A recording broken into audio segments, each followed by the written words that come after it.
आज के इस वीडियो में दोस्तों आपका एकदम दिल खुश हो जाएगा दोस्तों। ऐसे most important tick out question लेकर के आया हूं दोस्तों, जो या तो बोर्ड एग्जाम में कई सालों से आ रहे हैं या तो इस बार के बोर्ड एग्जाम में आने का चांसेस है दोस्तों। यानी वही कराऊंगा जो बोर्ड एग्जाम में आएगा। फालतू का कोई क्वेश्चन नहीं होने वाला है दोस्तों, क्योंकि मैं समझ सकता हूं कि समय बिल्कुल कम है। अब आप देख सकते हैं दोस्तों कि फिजिक्स के फर्स्ट पार्ट से मैं टोटल यानी ऑल मोस्ट इंपॉर्टेंट एमसीक्यू कराने वाला हूं, जो कि इस वीडियो को अगर आप अच्छे से देख लेते हो तो दोबारा देखने की इसे जरूरत नहीं पड़ेगी। यानी ये कह लो कि ये तुम्हारा एमसीक्यू पक्का हो गया, इसका एकदम चिंता ही भूल जाओगे। जब भी वो क्वेश्चन आपके सामने स्क्रीन पे दिखेगा, ऐसा टेक्निक बताने वाला हूं दोस्तों गजब का, कि आप देखते ही समझ जाओगे कि अरे यार इसका जवाब तो ये होगा। भरोसा रखो मेरे पे, जैसे बोल रहा हूं उसको मैं करके भी दिखाऊंगा। ऐसा नहीं कि केवल पटर पटर बोल रहा हूं लेकिन करूं कुछ ना, नहीं, करके दिखाऊंगा दोस्तों, गारंटी के साथ कहता हूं। बस वीडियो को पूरा अंत तक देखना, एक एक पॉइंट फील होगा दोस्तों। और इस टिक आउट को करते करते आपको काफी सारी नॉलेज भी मिल जाएगी। तो आप ध्यान से देखो दोस्तों, फिजिक्स की चिंता तो बिल्कुल छोड़ दो। तो बिना देर किए आओ शुरुआत करते हैं। अब दोस्तों जैसा कि आप पहला क्वेश्चन आप अपने स्क्रीन पे देख रहे होंगे कि बैतुलशीलता अपसाइलेंट नोट का यासाई मात्रक बताइए क्या होगा। और इसका बीमा भी पूछता है, यानी मात्रक तो मैं बता ही रहा हूं, साथ साथ बीमा भी सिखा दूंगा आपको। यानी one by one get one free कह सकते हैं, एक पर एक फ्री। ऐसा कराऊंगा दोस्तों कि आपका दिल खुश हो जाएगा, गारंटी के साथ कहता हूं। बस देखते जाइएगा, आप खुद जाके कहीं भी किसी का भी चैनल उठा के एनालिसिस करेंगे तो ये जो क्वेश्चन मैं कराऊंगा वो ना मिले ना तो पढ़ाना छोड़ दूंगा, ये गारंटी के साथ कहता हूं दोस्तों। ध्यान से देखना, कह रहा है पहला क्वेश्चन की बैतुलशीलता का एसआई मात्रक क्या होगा। चार ऑप्शन आपको दिख रहा होगा, तो मैं डायरेक्टली टिक नहीं लगाऊंगा, मैं सिखाऊंगा कैसे आया। आप देख रहे होगे इसका ऑप्शन नंबर सही है, जो ग्रीन में आपको टिक दिख रहा होगा, कूलाम स्क्वायर पर न्यूटन मीटर स्क्वायर। आप बैठ के रटोगे क्या? नहीं ना। टेक्निक सीखना चाहते हो कि नहीं, ट्रिक सीखना चाहते हो तो देखते जाओ। तो देखते जाओ कैसे कर रहा हूं मैं। जब भी आपको चुंबकशीलता का बीमा या मात्रक पूछेगा तो तुरंत याद कर लेना कूलाम बाबा को। किसको? कूलाम बाबा। आ जाओ, उन्हीं को याद करना। Q1 Q2 by R square. जैसे ही यहां पे देखो इतना फार्मूला लिखोगे तो अब साइलेंट को अकेला कर लो, क्योंकि अब साइलेंट नोट का तुम्हें क्या निकालना है, बीमा और मात्रक। बीमा वैसे सवाल तो है नहीं, लेकिन मैं अपनी तरफ से बता रहा हूं, आता है दोस्तों, याद रखना। दिल खुश हो जाएगा बोर्ड एग्जाम के बाद आने के बाद, ये मैं गारंटी के साथ कहता हूं। इसको इधर भेज दो, एफ को नीचे ले आओ, तो क्या हो जाएगा, अब साइलेंट नोट बराबर 1/4 pi into F into Q1 Q2 by R square. यहां तक होगा। अब यहां तक होने के बाद इसका मात्रक निकालो। देखो क्या करना है, ये जो संख्या है 1/4 पाई, 4 भी एक संख्या है, 1 भी एक संख्या है, पाई भी एक 22/7 एक संख्या होता है, तो इसका कोई मतलब नहीं है। अब हमारे पास क्या बचा ऊपर में, Q दो बार। Q का मतलब आवेश, आवेश का मात्रक होता है कुलाम, फिर से इंटू में Q यानी आवेश का मात्रक कुलाम, दो बार कुलाम हो गया, कुलाम कुलाम कुलाम स्क्वायर। नीचे बल है, बल का मात्रक न्यूटन, आर है दूरी, दूरी का मात्रक मीटर, स्क्वायर को जैसे स्क्वायर, तो क्या हो गया, कुलाम स्क्वायर बटे का मतलब पर होता है, न्यूटन मीटर स्क्वायर, यानी कुलाम स्क्वायर पर न्यूटन मीटर स्क्वायर। अब बताओ समझ आया कैसे आया, मजा आया? अब तो पूरा देखोगे वीडियो। चलो आगे बढ़ते हैं, अब इसकी बीमा की बात कर लेते हैं। बीमा कैसे निकालना है, देखो भूलना मत। आवेश की जो बीमा होती है वो होता है एटी। आवेश के लिए क्या होता है दोस्तों, एटी। और जो न्यूटन यानी बल, बल की बीमा जो होती है ML_T-2 होता है। दूरी का तो पता ही होगा, यल होता है। तो देखो ध्यान से, इसके ऊपर में क्या है, एटी स्क्वायर, फिर क्या है नीचे में ML_T-2, यहां पे क्या है, एल स्क्वायर, दो बार है ना। अब इससे जब तुम निकालोगे तो क्या होगा, देखो यम ऊपर चला जाएगा तो क्या हो जाएगा, M-1 हो जाएगा। एल यहाँ पे एक बार, यहाँ दो बार, तीन बार हो गया, ऊपर गया तो L3 हो गया, लेकिन माइनस में टी यहाँ कितने बार है, दो बार है। टी कितने बार है, दो बार। और ये माइनस में टी है दो बार, ऊपर जाएगा तो माइनस वाला क्या हो जाएगा, प्लस में हो जाएगा, और प्लस दो और प्लस दो मिलकर टी बार, चार बार हो जाएगा। और ए पहले से ही है यहाँ ऊपर में, यही इसका बीमा होगा। अब बताओ समझ आया कि नहीं, by one get one free मिला कि नहीं मिला ना। तो आ जाओ फटाक से अगले क्वेश्चन की तरफ। सेकंड क्वेश्चन आप अपने स्क्रीन पे देख रहे होगे, वैद्युत क्षेत्र की तीव्रता का मात्रक क्या होता है। अब यहां भी देख लो, आपको ऑप्शन नंबर 3 इसका सही लग रहा है, न्यूटन पर कूलम। रटा दो, नहीं ना, सिखा देता हूं। वैद्युत क्षेत्र का फार्मूला होता है E = F/Q। E = F/Q। F होता है न्यूटन, बल का मात्रक न्यूटन, आवेश का मात्रक कूलम, जस्ट बताया ना, तो न्यूटन पर कूलम हो गया, समझे कि नहीं। अगर इसी का बीमा पूछता तो न्यूटन का हो जाता ऊपर में, जस्ट ऐसे ही निकालना एग्जाम में, फटाक से निकाल के फेंक देना तुरंत, तुक्का मत मारना, ठीक ना। अक्स बक्स सिंगल बुलबुल मास्टर मत करने लगना, बढ़िया से करना। यहाँ हो जाएगा 80। अब इसे सॉल्व करोगे तो क्या हो जाएगा, ML, ए ऊपर जाएगा, A-1 हो जाएगा, टी ऊपर जाएगा तो माइनस, देखो टी के पावर 1 है ना, पॉजिटिव में ऊपर जाएगा तो क्या हो जाएगा, T-1 हो जाएगा। अब -2 -1 होकर कितना हो जाएगा, -3। अब बताओ समझ आएगा नहीं। दूसरा क्वेश्चन भी गया, by one get one free मिला कि नहीं मिला ना। चलिए आगे बढ़ते हैं। अब दोस्तों, अब देख सकते हैं स्क्रीन पे आपका तीसरा क्वेश्चन चल रहा होगा दोस्तों, कह रहा है कि निम्नलिखित में कौन सा वैद्युत क्षेत्र की तीव्रता का मात्रक नहीं है। अब लो घुमा दिया क्वेश्चन। वैद्युत क्षेत्र की तीव्रता का मात्रक अभी जस्ट बताया न्यूटन पर कूलम। तो यहाँ पे ऑप्शन नंबर पहला में दिया न्यूटन पर कूलम, ये तो वैद्युत क्षेत्र की तीव्रता का मात्रक है। वोल्ट पर मीटर भी वैद्युत क्षेत्र की तीव्रता का मात्रक है। जूल कूलम पर मीटर भी वैद्युत क्षेत्र की तीव्रता का मात्रक है। तो वैद्युत क्षेत्र की तीव्रता का मात्रक है कौन? नहीं, जूल पर कूलम नहीं है। ठीक है, तो याद रखना ये क्वेश्चन जरूर आता है इस तरह से ना, कभी कभी घुमा भी देता है क्वेश्चन बोर्ड एग्जाम में। तो अगला प्रश्न आप देख पा रहे होंगे, चौथा प्रश्न कह रहा है वैद्युत फ्लक्स का मात्रक कौन है इनमें से? वैद्युत फ्लक्स का मात्रक कौन है? तो ध्यान से समझिए, वैद्युत फ्लक्स आपका क्या होता है दोस्तों? डी फाई ई बराबर होता है आपका E D A cos theta. ये तो मान लीजिए कांस्टेंट हो गया बच्चा ई, वैद्युत क्षेत्र है। तो वैद्युत क्षेत्र का को आप चाहो तो एफ बाई क्यू लिख सकते हो, और ये हो गया क्षेत्रफल। क्या हो गया? क्षेत्रफल यानी मीटर स्क्वायर। ठीक है, समझ आ रही मेरी बातें? और इसका बल का हो गया न्यूटन, आवेश का हो गया कूलम। तो देखो एक मात्रक तो यहाँ से निकल गया सीधे सीधे, आपका दिख रहा होगा क्या निकल गया? न्यूटन मीटर स्क्वायर पर कूलम। न्यूटन मीटर स्क्वायर पर कूलम दिख रहा होगा आपको। तो ये तो मात्रक है। यहाँ पे क्या पूछा गया है? ये नहीं दिख रहा है, इसका मतलब आपका वोल्ट इंटू मीटर होगा। क्या होगा? Volt into metre. तो वैद्युत फ्लक्स का मात्रक क्या होगा? वोल्ट इंटू मीटर होगा दोस्तों, याद रखिएगा। अगला प्रश्न आप पांचवा देख रहे होंगे। ओहो, पांचवा को तो एकदम फेवरेट समझ लीजिए, छोड़िएगा मत, नहीं तो याद रखिए आपका 1 नंबर चला जाएगा। पांचवा प्रश्न आपको जो दिख रहा है, वैद्युत क्षेत्र ई में पी आघूर्ण वाले द्विध्रुव पर लगने वाला बल आघूर्ण जो होगा वो इनमें से क्या होगा? तो अब आपसे एक सवाल पूछ रहा हूँ, बल आघूर्ण क्या होता है? टॉ होता है, टॉर्क भी कहते हैं इसे, ठीक ना। तो बल आघूर्ण टॉ का फार्मूला क्या होता है? ईपी साइन थीटा होता है। हाँ या ना में जवाब चाहिए। अगर कोई चीज मान लीजिए मैं ए बी कॉस थीटा लिख रहा हूँ, कितना? Cos theta. तो इसे अगर मैं वेक्टर में बदलूं तो क्या लिखूंगा? ए वेक्टर डॉट बी वेक्टर। क्यों? क्योंकि कॉस अगर बगल में रहता तो डॉट लगता है। क्या लगता है? डॉट। अगर यहीं पे ए बी साइन थीटा होता तो ए वेक्टर क्रॉस बी वेक्टर हो जाता है। साइन होने की वजह से क्रॉस लगता है, कॉस होने की वजह से डॉट लगता है। तो यहाँ पे क्या है? साइन थीटा है। तो बताओ ई और पी में क्या लगेगा? क्रॉस या डॉट? जाहिर सी बात है क्रॉस लगेगा। तो अब बताओ पी क्रॉस ई दिखा, पी पहले रहेगा, पी क्रॉस ई वेक्टर। तो ऑप्शन नंबर आपका क्या होगा? सेकंड सही होगा। भूलना मत, याद रखना, टॉर्क वाला बल आघूर्ण का जो होगा फार्मूला आपका क्या होगा? ऑप्शन नंबर बी सही होगा। उसी तरह आपका छठवां प्रश्न आपको दिख रहा होगा, कह रहा है एक इलेक्ट्रॉन जिस पर आवेश ई तथा द्रव्यमान यम है, एक समान वैद्युत क्षेत्र ई में गतिमान है, तो इसका त्वरण क्या होगा? ओहो, कितना शानदार क्वेश्चन है, एकदम प्यार हो जाएगा। ऑप्शन तो आप देख ही रहे होंगे, इसका सही क्या है? कैपिटल ई स्मॉल ई बटे यम। इतने पे करके छोड़ दूंगा तो बेईमानी होगा। तब मेरे में और औरों में क्या अंतर रह जाएगा? सही बोला कि नहीं? मैं सिखाऊंगा दोस्तों, तो ध्यान दीजिएगा। अब जैसे इसका आंसर कैसे हुआ मैं समझाता हूं। आप यहाँ पे कह रहे हैं त्वरण, तो पहले फार्मूला लिखिए। एफ इज इक्वल टू क्या होता है? एम इंटू ए होता है त्वरण में। तो ए को अकेला करेंगे तो क्या हो जाएगा? एफ बाई एम हो जाएगा। होगा कि नहीं? और आपको वैद्युत क्षेत्र की तीव्रता यहाँ पे शामिल किया गया है, देख सकते हैं वैद्युत क्षेत्र। तो ई बराबर आपको पहले ही बता दूंगा, एफ बाई क्या होता है? क्यू होता है। बताया हूँ कि नहीं? बिल्कुल बताया हूँ। क्यू इधर भेज दूंगा तो एफ अकेला हो जाएगा, तो क्या हो जाएगा? ई इंटू क्यू हो जाएगा। होगा कि नहीं? अब यहाँ पे ई इंटू क्यू हो जाएगा, तो ई हो गया। और क्यू यहाँ पे आवेश क्या है आपका? आवेश ई है, तो इस आवेश के जगह पे ई लिख देंगे। तो इस बल को हटाओगे तो क्या आ जाएगा? देखा कितना मजेदार है ये, देखो, समझे कि नहीं? तो त्वरण तुम्हारा क्या मिल जाएगा? कैपिटल ई स्मॉल ई बटे यम। अब समझ आया कैसे आंसर? अब बात करते हैं सातवें प्रश्न की। सातवां प्रश्न कह रहा है चांदी का परावैद्युतांक क्या होता है? तो इसका अनंत होता है। ठीक है, इसे देख लेना, जब भी एग्जाम में आए तो इन्फिनिटी पे टिक लगाना। अब बात कर लेते हैं आठवें प्रश्न की। आठवां प्रश्न आप देख सकते हैं दोस्तों, आपके स्क्रीन पे दिख रहा होगा कि एकांक धन आवेश विद्युत क्षेत्र के प्रत्येक बिंदु पर समान बल का अनुभव करता है, तो वैद्युत क्षेत्र कैसा है? अब एक सवाल करता हूं, मान लो एक वैद्युत क्षेत्र है ये, ठीक है।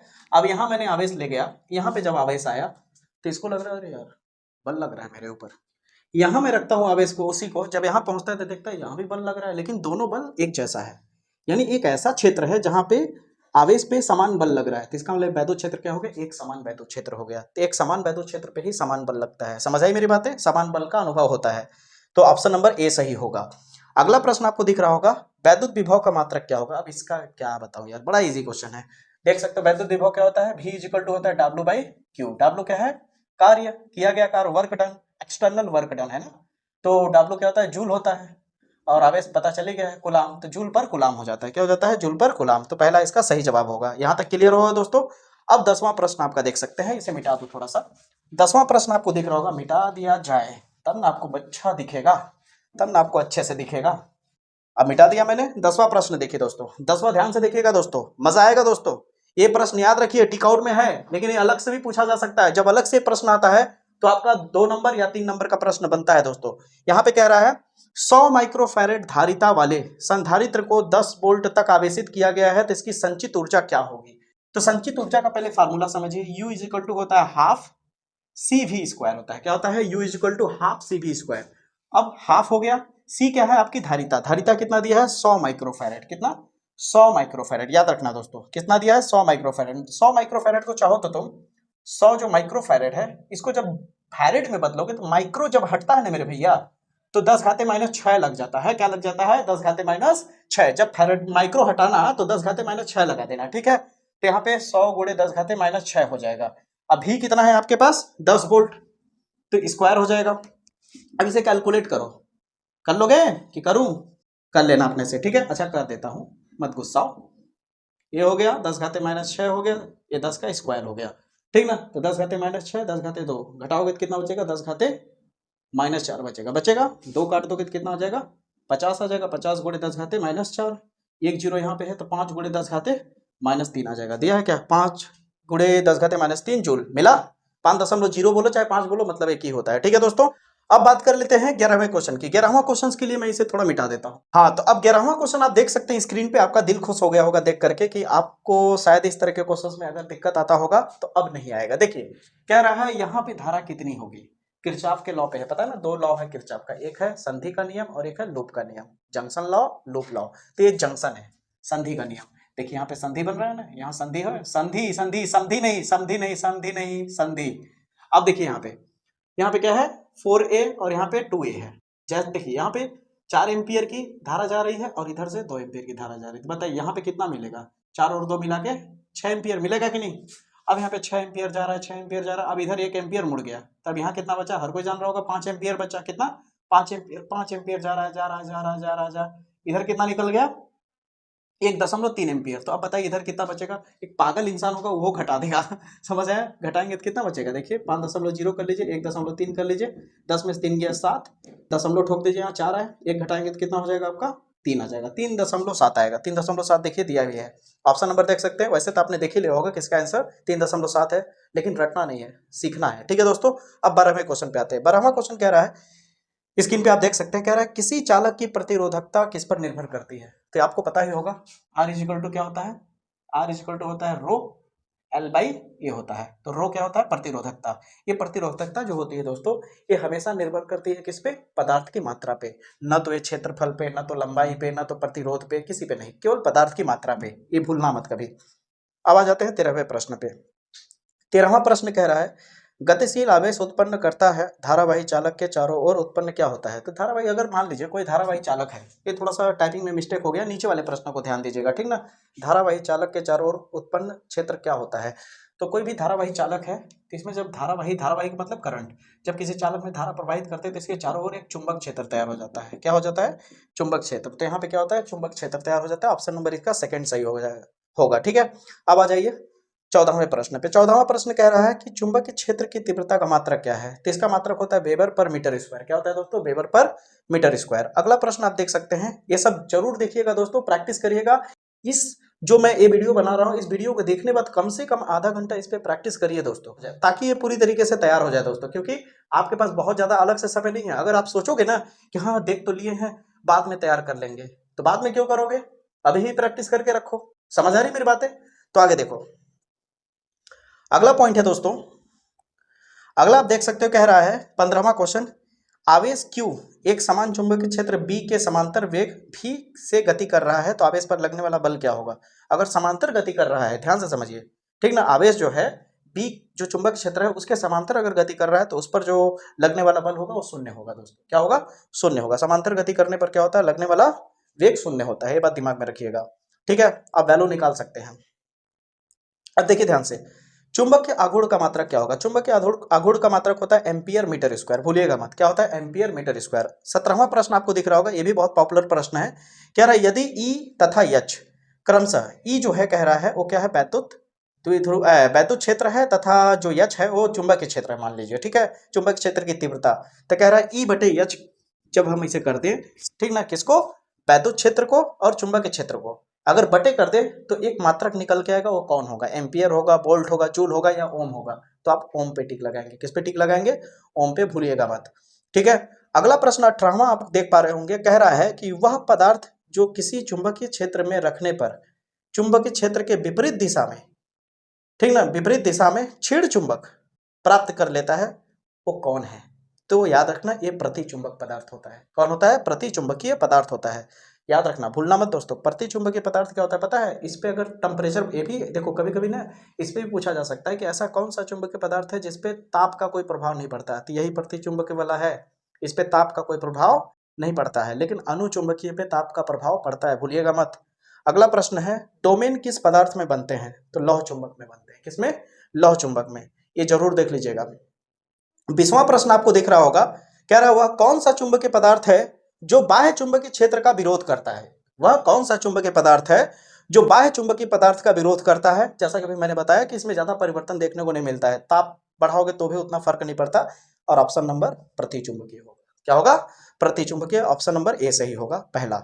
अगला प्रश्न 21वां प्रश्न उसी की तरह है जैसा भी मैंने एक और बताया था, आपको याद होगा, P क्रॉस B वाला, ठीक ना, P क्रॉस E, सॉरी, उसी तरह यहां भी है। तो इसका ऑप्शन क्या होगा? E क्रॉस B हो जाएगा। ठीक है, देख लीजिएगा इसको 21वें को।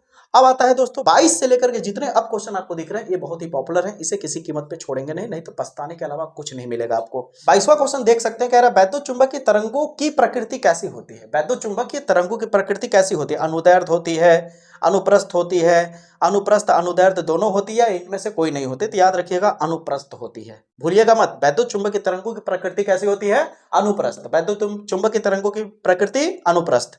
अगला प्रश्न आपको दिख रहा होगा, न्यूनतम आवृत्ति की वैद्युत चुंबकीय तरंग कैसा होता है? जो अगर कोई वैद्युत चुंबकीय तरंग है उसकी आवृत्ति बहुत कम है तो किस तरह का बिहेव करता है? वो किस तरह का नेचर का होता है? पराबैंगनी किरणें होती हैं उनमें, एक्स किरणें होती है, गामा किरण या माइक्रो तरंगे? तो याद रखिएगा माइक्रो तरंगे इसका सही जवाब होगा। निम्नलिखित में कौन सा विद्युत चुंबकीय तरंगे नहीं है? बीटा किरणें। याद रखिएगा कौन? बीटा किरणें वैद्युत चुंबकीय तरंगे नहीं होती हैं। 25वां प्रश्न आपको दिख रहा होगा, वैद्युत चुंबकीय तरंग उत्पन्न करती है क्या? स्थिर आवेश द्वारा। याद रखिए विद्युत चुंबकीय तरंगे उत्पन्न होती है किसके वजह से? विद्युत चुंबकीय तरंगे उत्पन्न होती है किसके वजह से? स्थिर आवेश के द्वारा, नियत वेग से गतिशील आवेश द्वारा, या त्वरित आवेश द्वारा, या आवेशहीन कण द्वारा? तो याद रखिएगा त्वरित आवेश द्वारा। ठीक है, त्वरित मतलब समझ रहे हैं ना, आवेशित। अब ध्यान से समझिएगा। अब 26वां प्रश्न आप देख सकते हैं दोस्तों, 26वां प्रश्न आपको दिख रहा होगा दोस्तों, वैद्युत चुंबकीय तरंगों के वैद्युत तथा चुंबकीय क्षेत्र सदिशों में कलांतर कैसा होता है? π/2 का होता है। कितना कलांतर होता है उसका? π/2 का। ठीक ना, कलांतर का मतलब नहीं समझते हैं, फेज गैप। जैसे मान लीजिए एक मैं ऐसे तरंग बना रहा हूं, एक ऐसे गया और एक मान लीजिए मैं यहां से स्टार्ट कर रहा हूं, तो यहाँ पे इसका पीक पॉइंट और इसके पीक पॉइंट के बीच के जो गैप है ना, उसे ही कलांतर कहते हैं। याद रखिएगा। यहां तक आपको समझ में आ गया होगा। इतने फर्स्ट पार्ट से मोस्ट इंपॉर्टेंट क्वेश्चन है दोस्तों, जो हर हालत में आप देखेंगे। समझ आ रही मेरी बातें? इतने क्वेश्चंस की अब आपको करना क्या है, अब इस वीडियो को देख लिए हैं, इसको या तो डाउनलोड करके सेव कर लीजिए, या तो इसका स्क्रीनशॉट ले लीजिए, या तो अपने कॉपी में नोट कर लीजिए। और मैं कहूंगा कि इसको अभी देखे हैं, तुरंत इसको जाके प्रैक्टिस मत करिए, देखने के बाद अपने माइंड में रखिए, कॉपी में नोट कर लीजिए, या तो स्क्रीनशॉट लेकर के रख लीजिए। ठीक है दोस्तों, फिर दोबारा अपने से जवाब देने की कोशिश करिए कि इसका सही जवाब क्या होगा। देखिए कि आप कितना सही कर पा रहे हैं, इसके बाद आपको पता चलेगा कि आपको तैयार हुआ या नहीं। अब मैं तो गारंटी के साथ कहता हूं कि आपको हो गया होगा, देखते ही समझ जाएंगे इसका आंसर क्या होगा। ठीक है दोस्तों, उम्मीद करता हूं वीडियो पसंद आया होगा, मजेदार लगा होगा, और फिजिक्स के फर्स्ट पार्ट के जो इंपॉर्टेंट टिक आउट क्वेश्चन है उसका डर थोड़ा खत्म हो गया होगा। अब मुलाकात होगी इसी तरह के बेहतरीन वीडियो के साथ। तब तक के लिए जय हिंद, जय भारत। अगर चैनल पे नए होंगे तो चैनल को प्लीज सब्सक्राइब करिएगा, और ज्यादा से ज्यादा वीडियो को अपने दोस्तों तक शेयर करिए दोस्तों, ताकि मेरा ज्यादा से ज्यादा सपोर्ट हो सके। जय हिंद, जय भारत।